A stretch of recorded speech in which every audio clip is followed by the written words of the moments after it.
for their employment, training, and placement program for youth and adults with Asperger's syndrome. Hi. I have to have my glasses. Hate it, but I need it. My name is Eva Rychik, and I'm the proud mother of Asperger's founder and executive director Daniel Rychik, who was diagnosed with Asperger's approximately 12 years ago. According to the CDC, it is estimated there are 2.6 million people nationwide diagnosed with AS, of whom 80% live as dependents of family members and the state. Good things have happened with Asperger work since last year. We won first prize at the E4All pitch contest in Lowell. We now have a home thanks to NILP. I've always switched it around. We hired a job coach, we have a client, and we launched an internship program, and we actually had an intern from U of Lowell who just completed her tenure with us. So when I say to some of my friends that this is not enough, I am told, remember, you have baby steps. We must take baby steps. But how can any of us be satisfied with gains that are nothing more than baby steps when the need is so great? We receive requests for help daily from all over the country. Recently, we had a call from a father who has not been able to get any sort of help for his son. He does not live in Massachusetts, but is willing to move the entire family here so that he could get some help. I could share with you many emails that broke our hearts when we read it, but there was one that truly made me cry. I recently, due to unforeseen circumstances, became homeless. I was kicked out to the street with nothing other than my belongings. I have no job, nowhere to call home, and I'm scared. I've never been good at finding work, and it has nothing to do with my work ability. I'm a very hard worker. I even have a college degree in computer networking. Any sort of help I can get will be eternally appreciated. And it kills us to have to say no because they're from out of state. So the bottom line is that all these people need help in obtaining and maintaining a job. It is frustrating to be satisfied with baby steps when the need is so great. And I would like to remind everyone that gainfully employed persons with AS do not require public assistance. They become productive members of society, they become homeowners and taxpayers.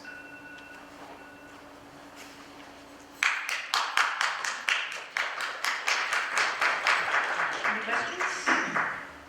About how many people have you serviced in the last year? 5 years, we haven't been around. Last year. The last year. We just started, we have one person who is our client right now. We had major difficulty securing an office space, and because of NILP, we now have that. And so the minute that they provided us with that space, we were able to advertise for a job coach. We have a really great woman who has been working with us now for a couple of months, and she just finally was able to recruit a client for us. Actually, Yes? got him, and actually she got the client a interview through a contact of hers at a temp agency for a job at a well-known company. So we're hoping that he'll get offered the position. And we're doing a lot of networking with colleges and with And public potential school. employers, and also with high schools, and because since the last time we have seen you, we have decided that it's important for us to start servicing high school kids so that they can make a transition to adulthood, because, as I think we told you last year, that kids grow up and then when they leave the school system, there's nothing for them. And so this is where we are partnering with NILP, because they are going to be servicing the educational aspect of our program with the young people from 16 to 22.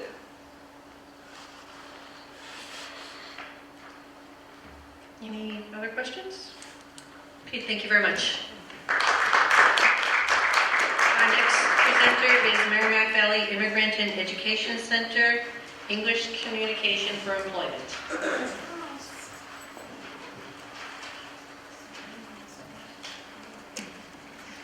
Good evening. I'm Karen Sheridan, Program Director of the Merrimack Valley Immigrant and Education Center, formerly the Asian Center. For over 30 years, our agency has served the needs of immigrants to the Merrimack Valley with ESOL classes, citizenship preparation, youth writing, and financial literacy classes, and elder outreach advocacy. But our request tonight is for 2 workplace English classes. We call them English Communication for Employment, or ECE, for Lawrence residents who are unemployed or underemployed. We will provide a 60-hour class for 30 students, which focuses on employment, job readiness, career exploration, attaining soft skills, and increased self-esteem. We are addressing a pressing need for non-English speaking heads of households to improve their English proficiency and soft employment skills so they can improve the quality of life for their family and establish economic sustainability through securing gainful employment, enabling long-term employment retention and advancement. With better English proficiency, our students are working to eliminate the burden on their children, who often serve as interpreters, while supporting their involvement in their children's education. We have an excellent track record of providing these workplace classes. We are active members of the Mayor's Task Force on Learning English in Lawrence. We share wait lists and we refer students for appropriate programs. I will end my speech here with this motto at the Merrimack Valley Immigrant and Education Center. A motto we try to follow and instill in our students. We work hard, we help others, we try to make the world a better place. Thank you.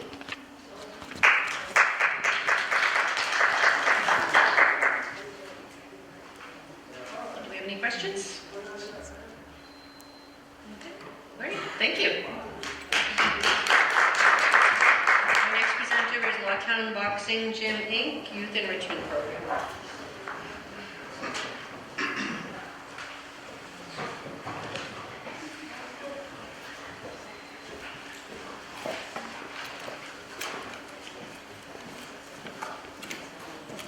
Good evening.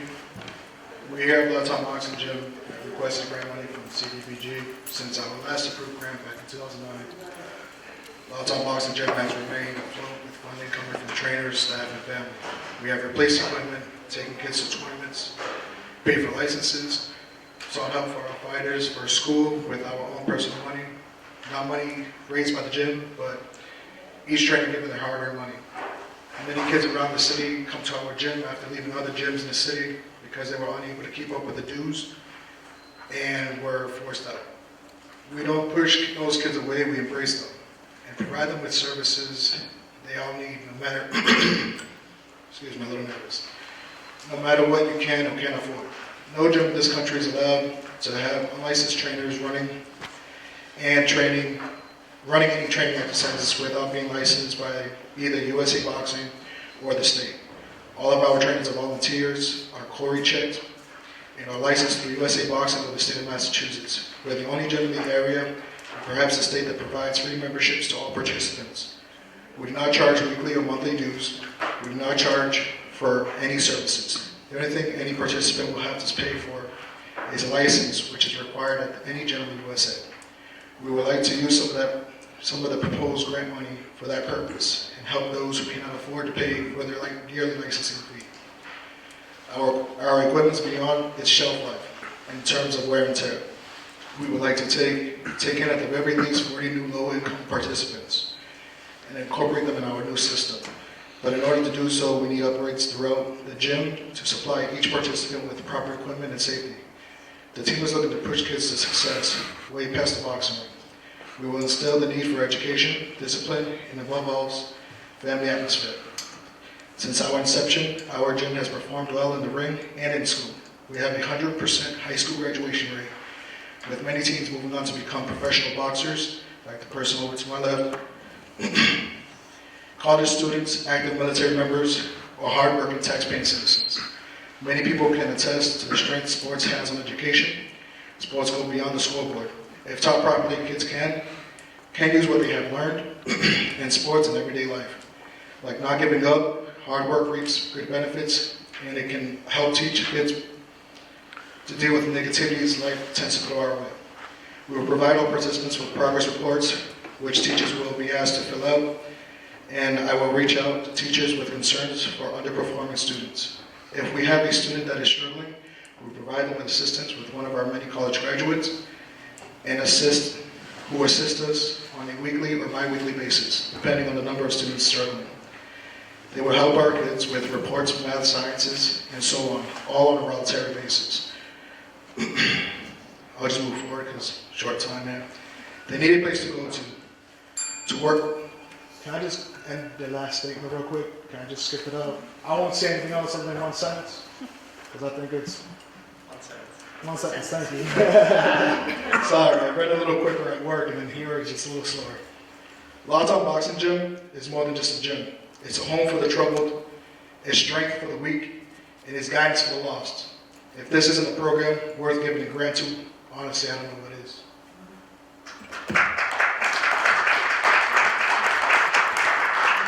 Any questions? How many kids do you have? So currently, we used to have a lot more kids when we first got the grant, but as time goes on, kids move on.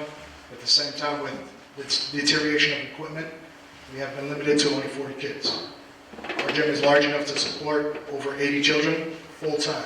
A lot of these kids that we have right now, they play baseball, football, they play other sports, but we would like to take on 40 full-time participants, not just for boxing, but to better instill them in school, help them out, and help them improve in terms of grades. And we have tons of college graduates here. We have kids that who have currently left our gym and came back from college to help out at the gym. They help train kids and as well as helping teaching kids certain morals in life. Do you charge membership? No, we're the only gym in Lawrence that doesn't do so. The only gym in Lawrence. The only one. So how do you guys raise money to pay for your rents? You're seeing it right here.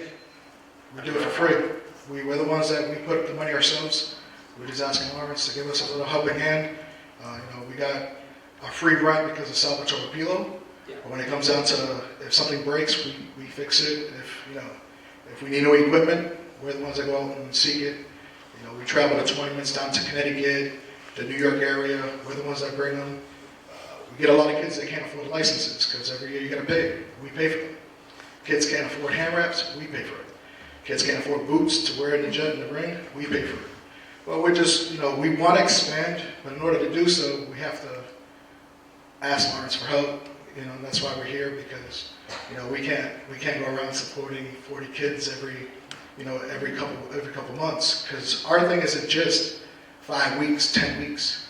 It's a 52-week program until the kid says either I'm done, boxing wasn't for me, or I want to continue, or they go to college, the military, what have you. So we're here for everybody. Thank you for everything you do. Yes. What's the average age group, and do you have girls interested in?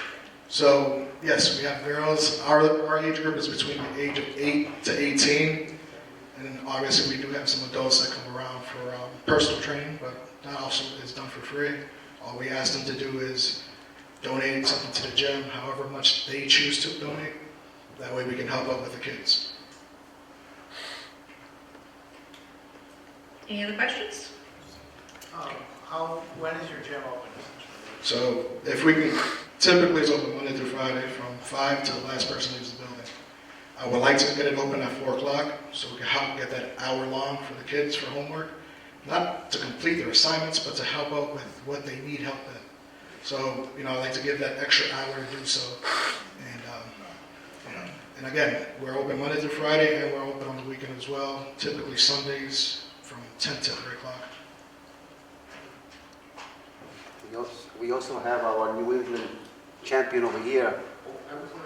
Yep, so over here is my cousin, Carlos Candelario. He's the New England lightweight champion, professional boxing, New England lightweight champion, and he fights and represents Lawrence, Massachusetts.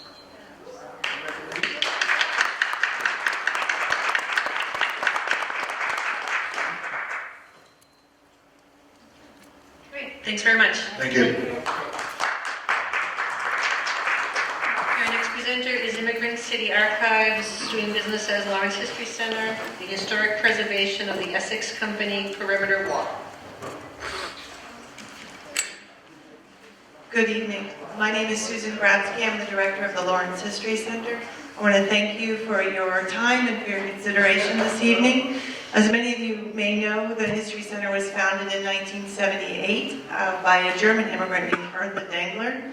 We are now in our 40th year of collecting, sharing, preserving the history and heritage of Lawrence, Massachusetts. This evening, over the years, we've invested hundreds of thousands of dollars into our current home in the Essex Company complex, which is at 6 Essex Street, at the entryway to the downtown area. We moved into that complex of building, which is in the National Register of Historic Places in 1992, and since then, guided by a master plan that was crafted by an architect in 2005, have chosen projects that have been within our financial means and overall capacity to carry out. CDBG has generously funded many of our projects over the years, and with that funding we've been able to leverage even more money to support projects. For example, 2 years ago you funded a storm window replacement project on our main building. We replaced all 39 windows to protect the original windows that are on that building, built in 1883. Because of the support of the CDBG, we were able to leverage another $20,000+ in order to complete the project. Our current grant with you is to address, preserve, and improve a side granite staircase. As more and more people come to the History Center due to our efforts with preserving our collection and bringing researchers from local places and really all over the world, our traffic and interest in the facility and the organization have increased. So we're addressing a side stairwell to gain greater access to the main building. You've supported it, but because of that support, we've also gotten another $12,000 in funding in order to complete it. And so we're now at a very good place, able to go after get quotes and start work on the actual project. This project before you today is also a historic preservation project. Around our complex is a perimeter wall that was built when the entire complex was built. It stands about 12 or so feet tall. It has deteriorated. I included photos in the actual application. I have another copy here if you'd like to see, but in many cases, bricks are missing, or the mortar is in need of repointing, or the bricks are damaged and so forth, primarily at the base of the wall. And so we're seeking funding to help us address that, addressing the Essex and Union Street exterior sides first, because those are the most visible to people coming into the city, being the first impression for many coming to the area. About how many people do you see per year coming to the center? Overall, it can be anywhere between 1,500 and 2,000, depending on the programming that we're offering. We offer a summer program for students where we serve 30 students every day for 3 weeks. It's a partnership with Andover Breadloaf and also UMass Lowell. We've gotten creative economy funding from the president's office there to do that. Every 2 years, we run academic symposiums, and we're already starting planning the one that we're holding in 2018, in April of 2018, and it will center around the centennial anniversary of the influenza pandemic of 1918. Those symposiums, I mentioned there were 3 before, have brought hundreds of people into the city from really all over, or some of them as many as 28 states and many foreign countries. So a lot of people come when we have those symposiums. So as I said, it varies from year to year. But research questions it seems almost every day we're getting 1 or 2. So we're running about 250 to 300 research questions. And so those are people physically coming into the building, but also sending requests via email or the website or so forth. So. And how many full-time staff members do you have? We have 2 full-time staff. And fortunately, about 24 or so volunteers, some of whom come almost on a full-time basis, but very much operating because of volunteer work. Any other questions? What are your hours? We're open to the public Tuesday through Friday, 9 to 4, and by appointment on Saturday. Do you have any schools that come into the building? We do. We work, for example, we're working with the Frost Elementary School right now, and we're providing programming related to immigration for their entire 4th grade class. They've come, all of them have come on 3 different times. We work with the teachers and we work also with the students to develop programming, both when they're in our building, but also carryover activities that teachers can work with students in between those sessions. That's one example. Have you reached out to any other schools? We've worked with UP Academy, we've worked with the Met. Many of our summer program students are coming, all of them are coming from Lawrence, they're all Lawrence students. So we have the Gilmet, the Oliver Partnership School we've worked with quite a bit in the past.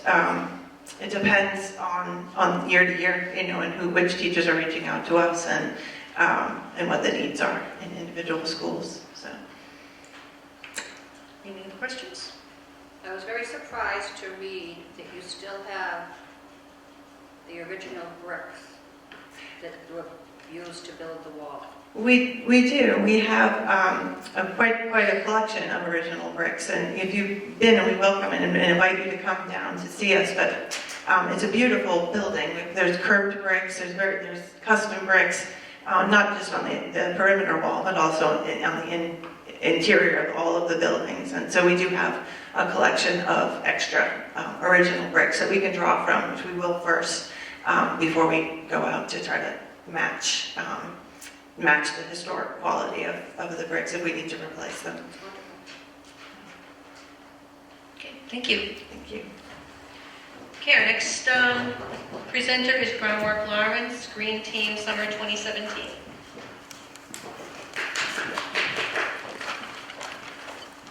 Good evening, board members. My name is Heather Conley. I'm Jade.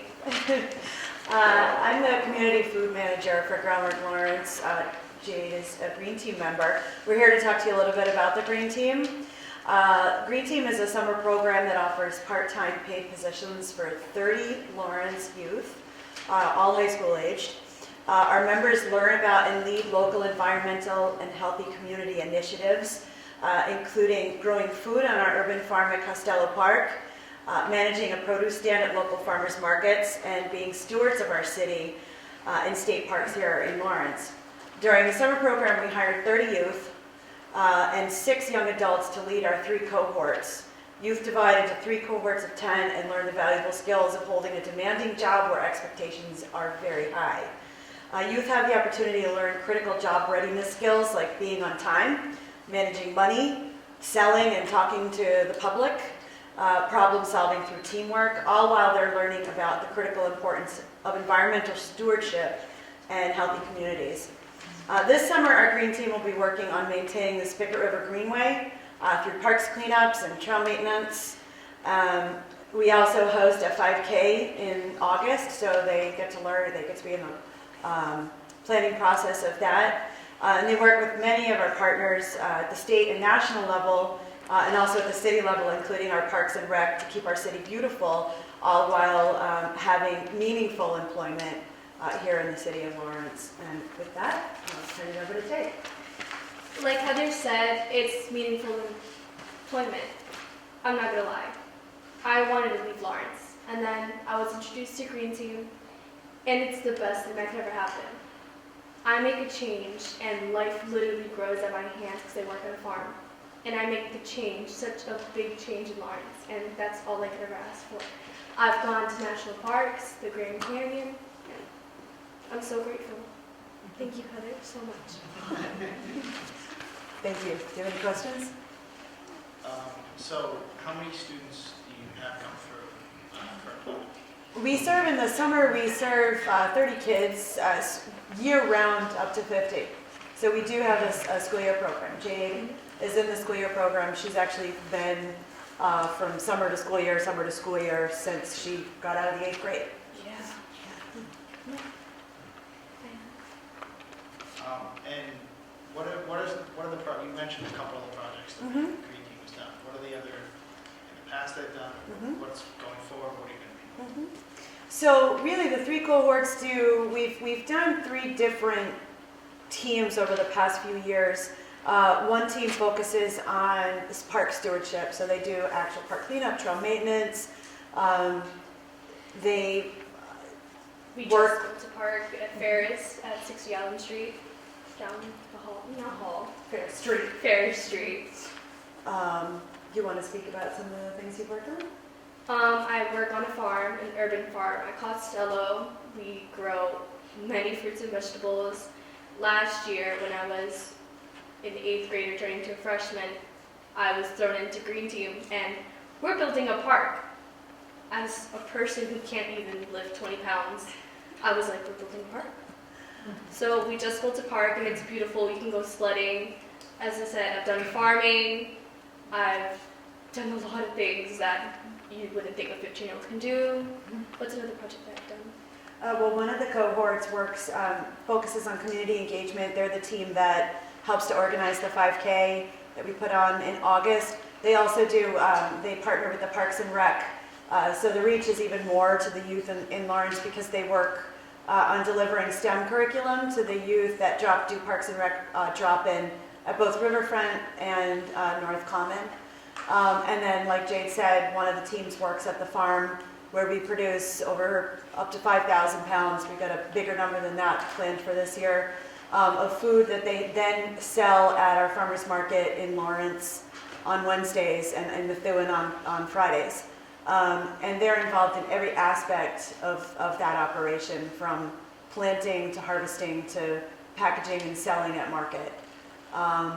Let's see.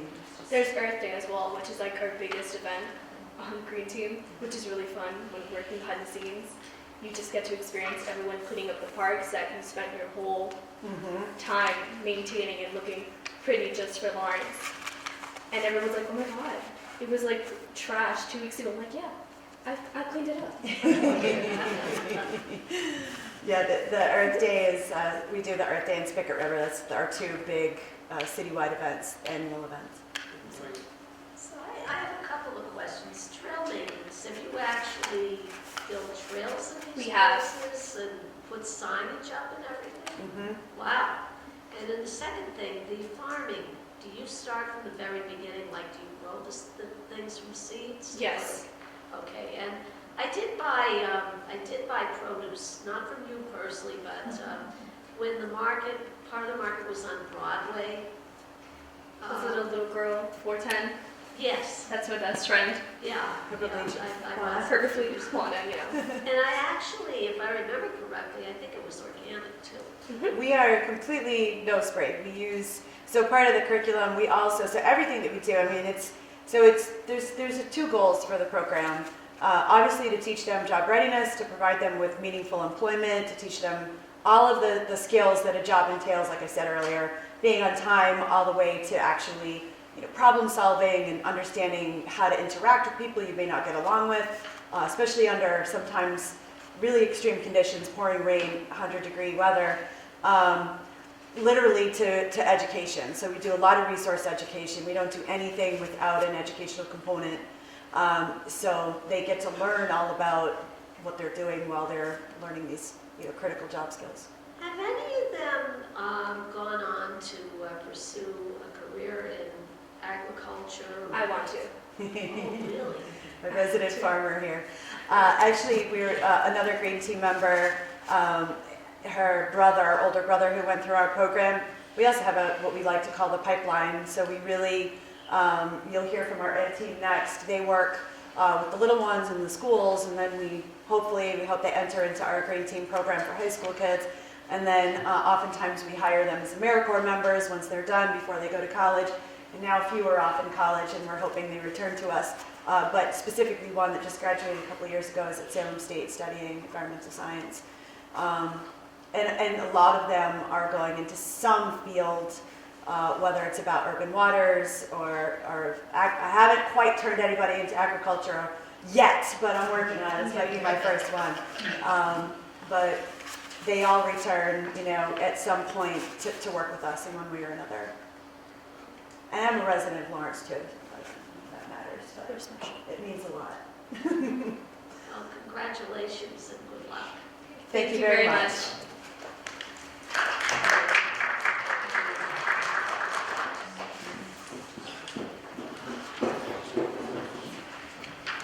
Okay, our next presenter is Romer Lawrence, Urban Adventures, Summer 2017.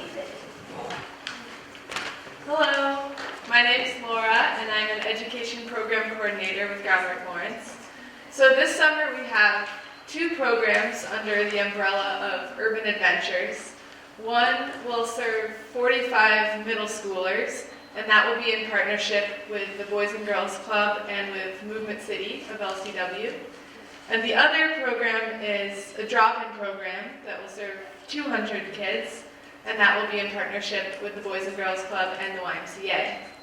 So the smaller program with 45 youth, that they'll be focusing on local fresh food access in the city of Lawrence, and they'll be doing research and interviews and learning about different issues, trying to grow their own food, and eventually coming up with their own project that they will do over the course of the 5 weeks, addressing some sort of challenge that they have identified with the local food system. And the drop-in program as well will look at food access, and both programs will incorporate the kids making a fresh, healthy snack out of hopefully some of the vegetables they'll grow. We have some raised garden beds at the Boys and Girls Club that they'll be using and getting their hands dirty and getting to prepare some snacks from the vegetables they've grown. Now I'll hand it over to Stephanie to talk a bit more. Good evening. Thank you for this opportunity to talk to you. I'm Stephanie Cross. I'm the Education Program Director at Groundwork. Before I get into my blurb about what I have written on the piece of paper, one of the things I'd like to emphasize is we get these campers, as it were, for the summer, and they're in their city. And one of our goals for Urban Adventures is to get them to see their city in a different way, to use a different lens. How do you get them to see their city differently? It's somewhere they're very familiar with. That's what we get a kick out of. We did it last summer with the campers at Urban Adventures. We took them to places that they've been to hundreds of times. We took them to Market Basket, but we showed them Market Basket in a different way. We showed them the sustainable practices that were happening there, and we went behind the scenes, and they saw their local supermarket in a completely different way. So our goal this year is, how are we going to get them excited about food in the city? How do you get people excited and youth looking at their city in a way where they're saying, this is a place where I could grow food, this is how I can make my city sustainable.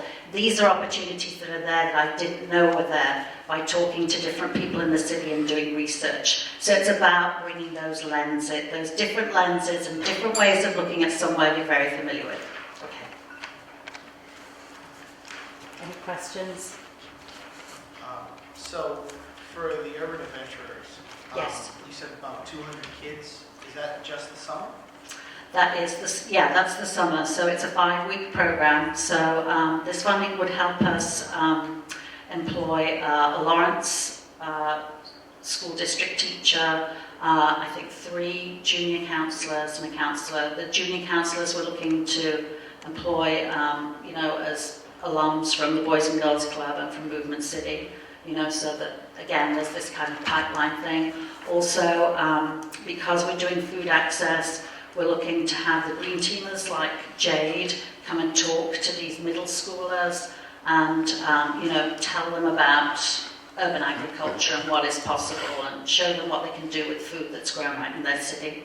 So that's how we're looking to, have them mentored by the high schoolers. So that's another aspect of what we're trying to incorporate this summer. Yeah. Any other questions? Okay, thank you. Thank you. Our next presenter is International Institute of Greater Lawrence ESOL classes.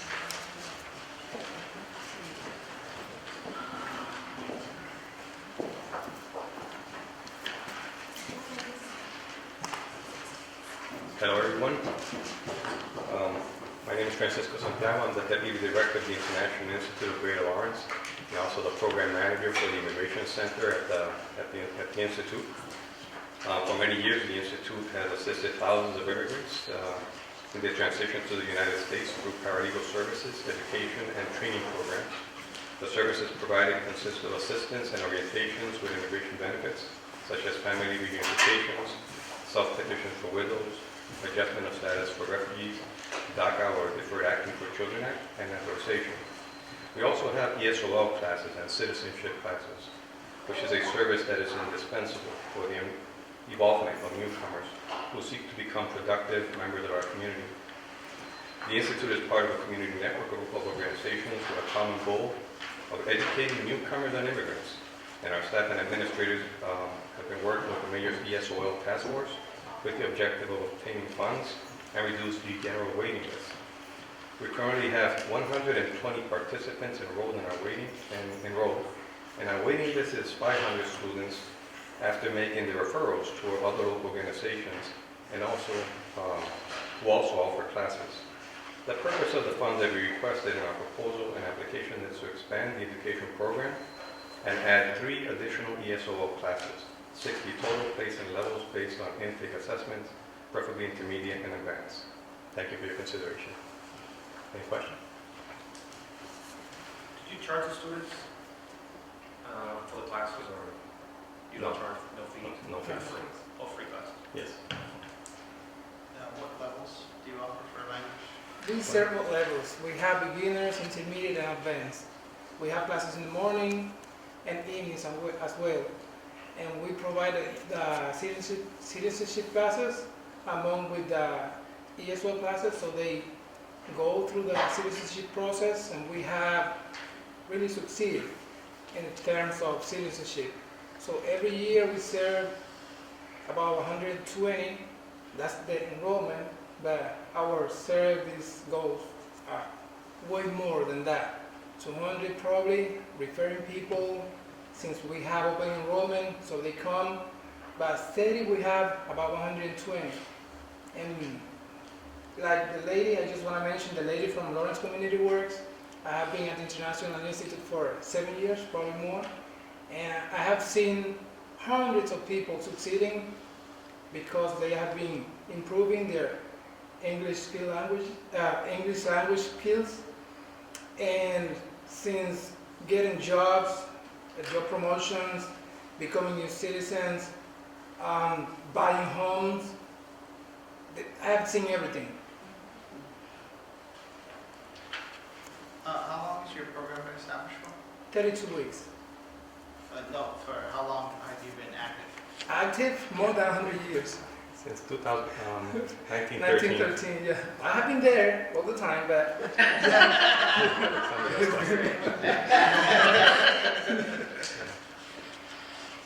Long time. Yeah. Any other questions? Okay, thank you. Thank you. Our next presenter is Sueños Basketball, for the Sueños Basketball program.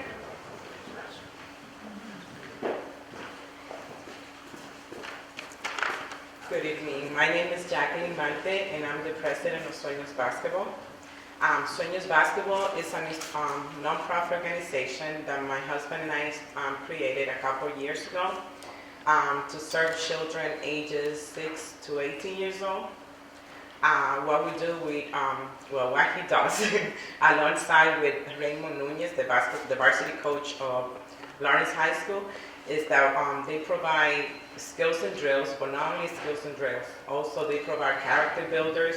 Like this past summer, we brought someone from the YWCA and she talked to them about domestic violence. We also have William Castro from the Sheriff Department. He came and talked to them about how, to deal with pressure, how to be away from the street and crime, and the consequences of their actions. We also have basketball 1 week in each project. We went to the stadium, we went to the Essex project, we went to each of the projects for a week. And what we did, we used the kids from Lawrence High School, and they were the one helping the younger kids at the different project. We used the basketball court, and they were there from Monday to Friday in each of them. We also have basketball classes, all year long. Like I say, we work alongside with the Lawrence Basketball.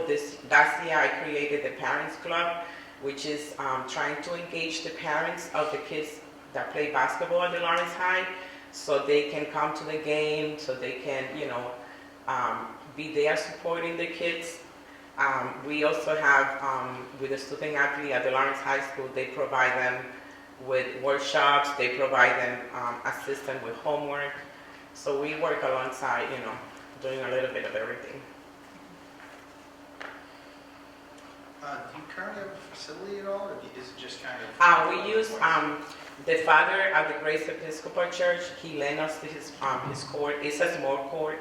Sometimes we rent a space. Like this week, we're gonna rent a space at the YWCA because we don't have enough space sometimes for the kids. And how many kids would you say you service every year? We service around a week, like 50 kids.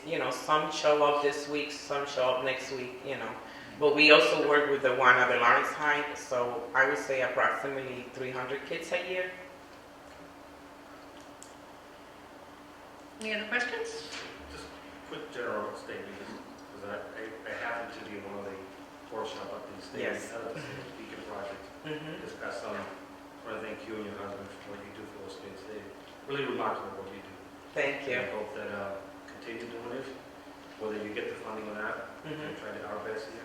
There's so many good programs, but what you do, what your husband do for the city is remarkable. Thank you. I was at the Beacon project. Yes. For at least 25 of those kids.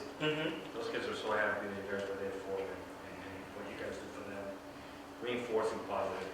Thanks for all that. Thank you. Thank you. Thank you. Our next presenter is Marian Institute, Lawrence Arts House.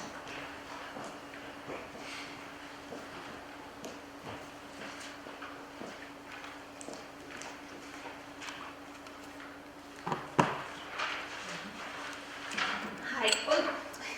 Okay. Hello. My name is Fernanda Lopez. I work with the Lawrence Arts House. We are a community art-based studio, and we work under an art therapy, expressive arts therapy model. We've been in Lawrence for the past 3 years. And I am here tonight because I would like to present to you a project that we have come up with that aims to support the local library to be reactivated as a creative space accessible for the community, as well as creating and offering a safe, consistent space for youth to come together and make art. So we are hoping to create an 8-week program to work with 20 youth. 4 of those youth will be art mentors that will be mentoring by us to be able to lead this workshop for the 8 weeks, and we will be splitting up into groups in which we will be providing a creative guidance to the participants on the groups, which will be youth ages 10 to 17 years old. So one of the purposes of our art studio, The House, is to make arts accessible to all the residents of Lawrence. So we have a model that is pop-up art studios. So what we do is that we go to different places in the community and we make art with people. Because we work from a therapeutic model, we try to create a safe environment that allows people to feel comfortable enough to take creative risks, and to explore the arts as a tool for self-expression, coping skills, stress relief, community building, self-exploration, self-expression. And so one of the things that we feel we offer to the youth in our city and to the citizens of our city is to learn a different way to take care of themselves, to take care of their mental health and their emotional health through the arts. So that's where we are coming from when we are talking about being a safe space, where people can feel comfortable enough, they don't feel judged, and they have pretty much a one-on-one assistance for them to be able to explore the arts. So in the past 3 years, we have collaborated with many people. I realized that out of the 30 presenters we had tonight, we had collaborated at least with 5 of them,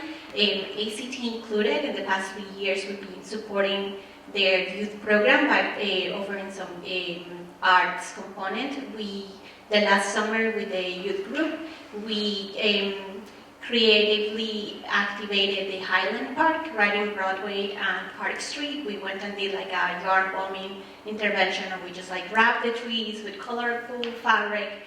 Currently, we are working with Red Love Network, and we are providing arts programs to the group Manos Felices, and also working a collaboration with Si Se Puede as well. We had also collaborated with El Taller.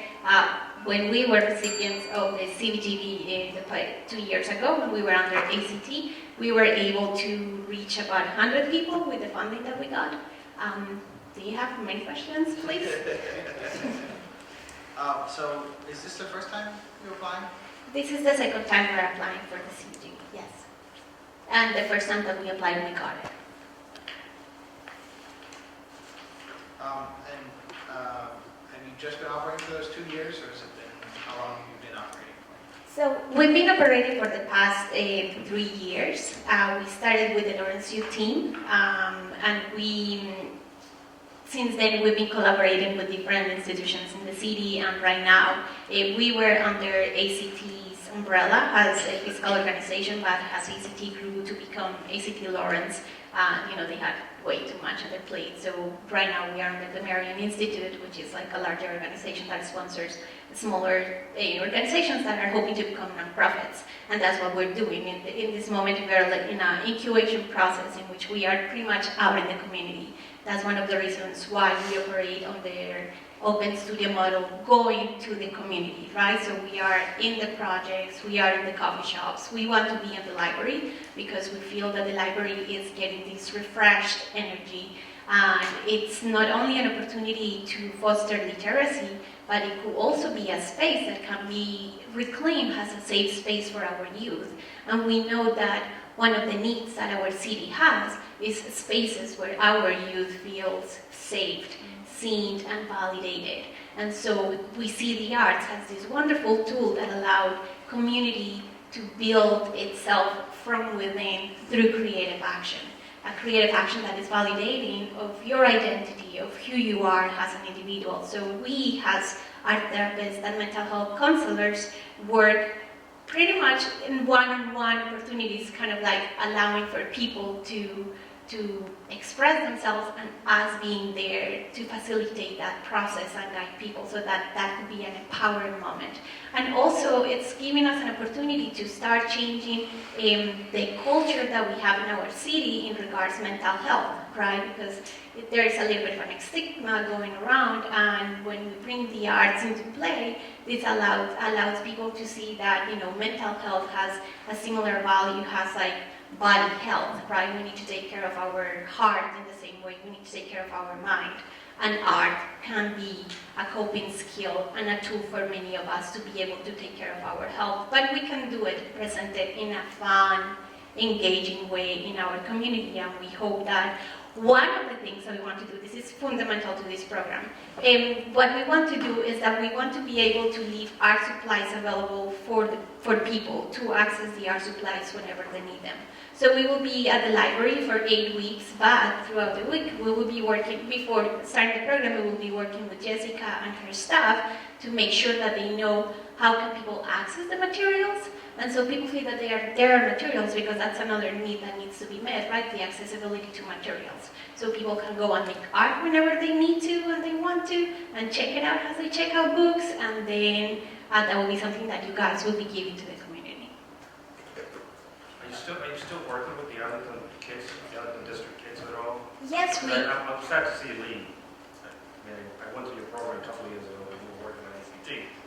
Are you still working with those kids in the Arlington district? Well, we are working with the Arlington Breakfast Club, ABC, that Sabrina Baggio works with, and then we keep collaborating with Ana Luna very closely because that's where we started, and we feel very close to the Arlington neighborhood, so we are hoping to get some kickstarted for the Cronin Park, and the project that we did last year was like really inspiring for us, and so we are trying to brainstorm different ways in which we can keep promoting art studios in the community for the community to be able to creatively engage in these spaces, and this will also help us to develop a sense of identity and belonging in our city, which I think it makes a lot of sense for many of us who have come from other places, and we are working through becoming owners of our city, right? And projects in which we feel that we can act and change our surroundings allow us to create a sense of belonging, and that's another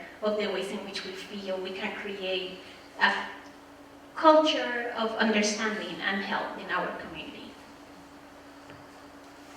I have one more question. No one else. Yes, please. So you mentioned you wanted to go into the library in the sense of, do you want to have a program based in the library, or do you want to do something on the library itself, or can you elaborate a little bit more? Yes, so we are hoping to be actually at the library, right? So the library right now is re-envisioning itself, and libraries are changing, right? Nowadays we have information accessible at our fingertips, and so the libraries themselves are rethinking themselves as community spaces. So we see this as a great opportunity to bring the arts to the people and make it accessible, not only because they are going to be able to be in a program where they can learn this skill. We are, in the description, we say that we are working with Alter Books as the project that we want to make, but at the same time, it's like people will be able to access their community, get connected, and get to know each other, and also access art materials when we are not there. So that also creates some independence, creative independence for them. Thank you. Any other questions? Any other questions? Okay, thanks very much. Thank you. Thank you. Okay, and our final presenter this evening is Baseball City Lawrence After School Program.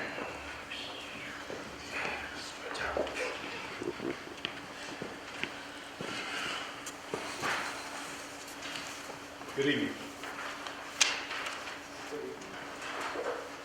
My name is Julio Jimenez, and my partner is Luis Vargas. We represent Baseball City Lawrence, and we run an after-school program for kids ages 6 to 18. We've been providing this service for approximately a year now, coming late next month. We've never been here before. We're asking for your support because we need your support to continue what we're doing with the children. In the process, we help our children reach their goals by training them, teaching them the discipline of baseball, and showing them how to prepare and be ready for the next goals. Let's say, for instance, a child comes in as a freshman. We help them prepare to get into the freshman team and train them to succeed, maintain, or even reach their goal and moving on. So far, we've been affiliated with the Lawrence YMCA, where we helped the summer program revive this past summer. It was a rocky start for them, but we helped them finish it, and we gained a couple of their kids in showing them how to, and teaching them the discipline of baseball. And also, we're affiliated with the base out of Roxbury, Massachusetts, where we'll be hosting our first baseball showcase, where over 25 colleges are going to be there looking to recruit and or scout our talent from our facility. We're looking forward to it. The kids are very excited. Also for the summer, we have set up another program, which is going to be the X Factor. Looking forward to the X Factor Baseball Showcase, which is going to be happening in June of this year, right after school, where we're going to have, again, 15 to 20 colleges looking into our kids in developing them to help them reach our goals. We emphasize education before you're an athlete, you're a student athlete. Basically, if you do not meet the grades requirements, you do not play. So we stay on top of that.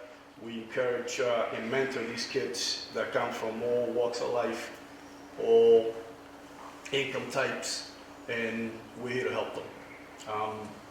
We have some success stories coming to us by way of either NECO, which has a great program, which includes some of our kids. By the way, they're the runner-up champions in the United States for Division III baseball. We have an affiliation with them throughout Missouri, Oklahoma, Texas, Arizona, Florida, and parts of this area. We have also other schools that help us reach our goal, reach the goals that our kids want to meet. Any questions? I have another one. Right away? You have like 4 seconds left. Sorry about that. You did good. So, just so I can get it in my head, Osgood Street, is that, where's that, where's your facility Our located? facility is located right up the street. It's right in front of the O'Connell field, right in front of the baseball field. So Osgood, as you know, the old mills have an entrance, and then the service entrance where the building ends. So we go in through Stoneart, go left, go up to the second floor, that's where we're at. We started from scratch. That facility was abandoned. This guy and I built it from scratch up. We designed it. We put all our efforts and passion into it, but our kids have more passion than us, so they keep pushing us to come here and ask for what we're asking for, to continue servicing them and helping them. And how often, what are your hours, how many kids do you have? I'm sorry. We have over 80 kids registered on a weekly basis, Monday through Friday when we operate, 3 to about 6:30. We also include a full-scale gym after we do the practices and preparing them for the hitting, the fielding, the sliding, the throwing, and everything that we do with them. All the skills and drills, basic baseball. Like I said, they're from Monday through Friday, 3 p.m. to 6:30, sometimes even 7, depending on what we're doing. Any other questions? Just general question. A lot of you guys are on a visit, all these organizations. I was able to visit your organization about 6, 7 months ago. I know what you and Louis are doing in that building. I mean, I saw you guys work on your knees, trying to get this thing up and running. It is incredible. Plus, I'm also happy to see baseball being introduced to the city of Lawrence. I know we play a lot. We have a lot of basketball programs. Correct. When I was a kid, I always played baseball, other than basketball. I don't want you to get discouraged up there. But I always like to see another sport where you're not 6'5", you're not 5'7", you're not make the NBA. It's always good to have another sport where kids can come in and learn the sport. Like what you guys are doing is remarkable. Seriously, I was there once, and I came out of there, very impressed. And I hope that you guys continue with whatever happens in the next 48 hours. You know that we'll continue. I think a lot of us here behind you, because as politicians, we go around the city, and all you keep hearing is, we don't do enough for our kids. Correct. Today, there was 33 organizations, 33. Out of the 33, at least 80% of them are programs for kids. That's awesome. It's great. This is something that needs to be taught out there, because people are under the impression that we don't have enough programs for our kids. And these are only programs that know about the CDBG. A lot of them don't know about the CDBG. Correct. So I want to thank you and Louis for what you do, and continue doing what you do, because it's an amazing facility. It's tough to get, because you guys are behind the We middle need of to get nowhere. a knee inside. Yeah. A lot of guys tell us that, but You guys are in the middle of nowhere, but it is a great facility. we're doing it with our own hands and Yeah, legs. and I mean, every time I see something like that in this community, it really makes me happy. Again, thank you for what you guys do. Thank you, sir. Appreciate your time. Thank you very much. Great, thank you. Thank you. Okay, last call for Salvation Army. Well, that concludes our presentations tonight. And I do not envy the advisory board on the deliberations that they will undertake tomorrow night. They've got a lot of programs. they have to consider for not much money. $200,000. And that's just an estimate. We don't have our allocation yet, so that's our best guess of how much we'll have available. $200,000.